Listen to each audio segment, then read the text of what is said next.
Woo! Halloween night. Hey everybody, sitting in the arcade tonight. Gonna do a quick video here on Qbert, hopefully quick. Watching, Thriller. Anyways, I was gonna do Donkey Kong next, and then I thought about maybe Gorf for Dragon's Lair 2. These two probably require the longest explanation, so I'll probably save them for last. I was going to do Donkey Kong next, but everyone knows the story on Donkey Kong. But Qbert, this one is a pretty special game. This one I got from my brother, who got it in a warehouse somewhere in Columbus, and I traded him for one of the other junk machines I had in my garage. And this thing was just beat. Nothing worked on it. The monitor didn't work. The game board didn't work. The power supply was shot. It had been sitting in water, and these are made of particle board. So when the water, it like wicks up into that wood and it just swells up. So I had hours and hours of just sanding and Bondo and, resanding and more Bondo. And I spent probably 20 hours just on the body work, getting this thing straight and everything all looking good on it.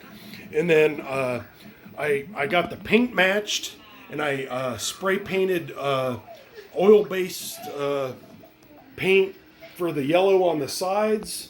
And then I did a black on the front, redid the coin door, the artwork on the front was redone. This one actually has the reproduction glass bezel on it. That was done, and then I bought this is the prototype marquee.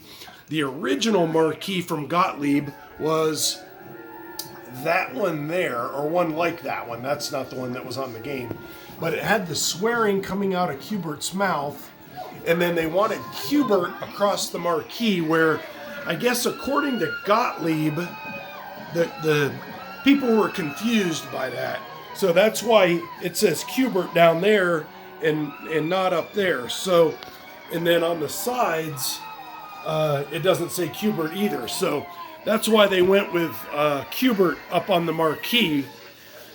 And it's Michael Jackson turning into the werewolf here. So, anyways, another pretty unique thing about this game is the joystick, because it's either up left, up right, down left, and down right. So it's a 4-directional joystick, and the 4 directions are that way, that way, that way, or that way. And most games are, up, down, left, right. But Gottlieb didn't do that with this one.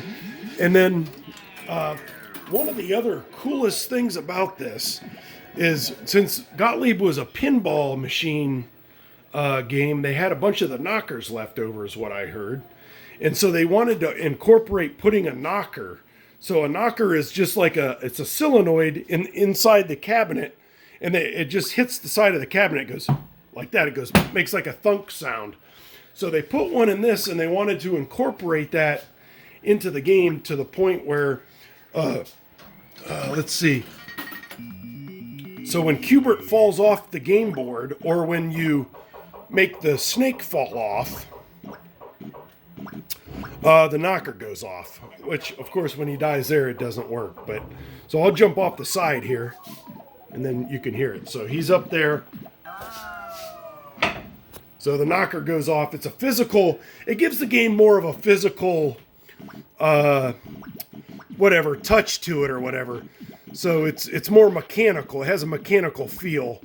So in the snake, when he falls off, you can lure him off, and it goes off there. So this one, it has all the original. It has the original game board in it, the original monitor, the original power supply. I could not get the original game board working again. So it has the J-Rock reproduction board. But I went so far as to, when I got this thing, when I restored it, they actually, there's a guy in Europe somewhere that makes these graphics. Geesh, I can't, that's turning out terrible here. but it's a foil graphic, and it's got the serial number on it, and so that serial number was on the game board, it was on the power supply, it was on the monitor, and it was on the cabinet back up top there where it is over in that corner. So it took a year to get that stupid thing, and it wasn't much money, like $20 for the set, but the guy makes one reproduction batch a year, and you have to get in ahead of time, or at least he did. I don't know what he does now, but so anyways, this thing is about as immaculate. I mean, it is as straight as an arrow, and everything on it's perfect. This is probably my most proud restoration that I've ever done. Although that Miss Pac-Man over there is pretty close to. I spent probably more hours with it. But this thing turned out as original and as awesome. And I can't believe it's sitting in I can't believe I have it. And I think the game I traded for this thing, I don't know, it might have been 200. I might have had $200 in it. But I have a lot more in the rest of it. Yeah, it belongs in an arcade museum. So, anyways, this is a 6.5 minute video, and I hope everyone enjoys my arcade stuff as much as my railroad stuff. And if you like it, give me a thumbs up and tell your friends to subscribe. And I guess we'll see. Bye.